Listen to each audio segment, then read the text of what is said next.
네, 뉴스 스토리텔러 백브리핑 시작합니다. 한쪽에선 윤핵관을 가리켜 조폭이라고 비판을 했고 윤핵관 중에서도 핵심인 의원은 산악회 모임을 제기한 것이 또 주목을 받았습니다. 네, 이준석 대표 성상납 의혹 징계 결정 이후 국민의힘 관련 뉴스가 쏟아지고 있죠.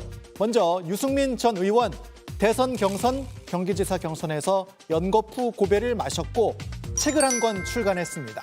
제목은 야수의 본능으로 부딪혀라. 어제 대구에서 북 콘서트를 했습니다.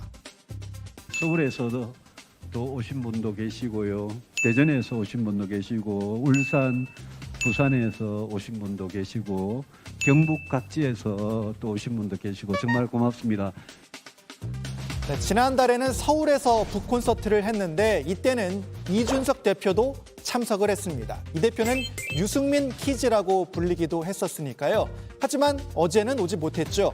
유승민 전 의원 이 대표 징계 결정에 대해서 윤리위원회나 윤핵관들을 보면 조폭 같다 세게 비판했습니다. 진실을 모르는 상태에서 윤리위가 이 의혹만 가지고 중징계를 내렸다. 이게 조폭들이 하는 일과 뭐가 다르냐는 겁니다. 만약 의혹이 사실이 아니라면 윤리위 결정이 얼마나 우스운 거냐. 윤리위와 윤핵관들은 엄청난 혼란을 일으킨 데 대해서 엄한 책임을 져야 할 것이라고도 했습니다.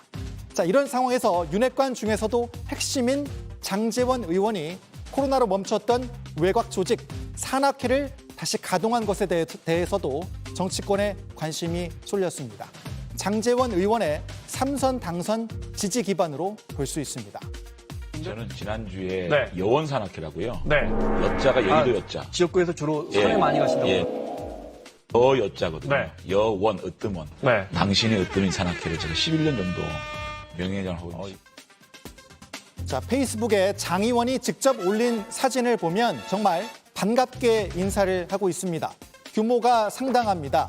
회원 1,100여 명, 버스 23대를 동원했습니다. 장 의원은 지난 14년 동안 여원 여러분들의 사랑과 응원 덕분에 여기까지 올 수 있었다고 했습니다. 이준석 대표를 옹호하는 쪽에선 유승민 전 의원의 조폭 비판처럼 윤핵관 공격이 이어질 테고 또 윤핵관 의원들은 당권을 어떻게 정리할 것인가 분주히 움직일 테니까요. 집권 초기 국민의힘이 혼돈의 갈림길에 서 있습니다. 하나 더 준비했습니다.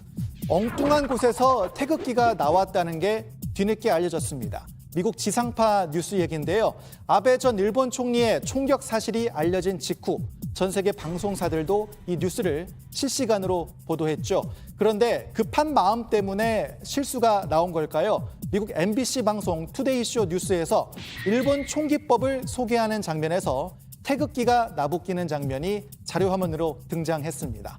또 우리의 광화문을 보여주는 자료화면도 잠깐 등장했다고 합니다. 국기를 헷갈린 거겠죠. 지금은 수정이 돼 있습니다. 하지만 미국 저널리스트인 커티스 후크라는 인물이 나라가 틀렸다면서 꼬집은 트위터 글을 올렸고 MBC의 실수를 지적하는 수많은 댓글이 달렸습니다. 태극기를 놓고 이게 일본입니까? 이렇게 물어보는 합성 그림도 있었고요. 인터넷의 책임을 뒤집어 씌울 것 같다. 이런 비판도 있었습니다. 이번 논란 때문에 2018년 평창 동계올림픽 때 MBC 중계방송 논란도 다시 회자가 되기도 했는데요. 당시 개회식에서 한 해설자가 일본의 한국 식민 지배를 옹호하는 듯한 발언을 해서 공식 사과를 하는 일도 있었습니다. 오늘 백브리핑 여기까지입니다.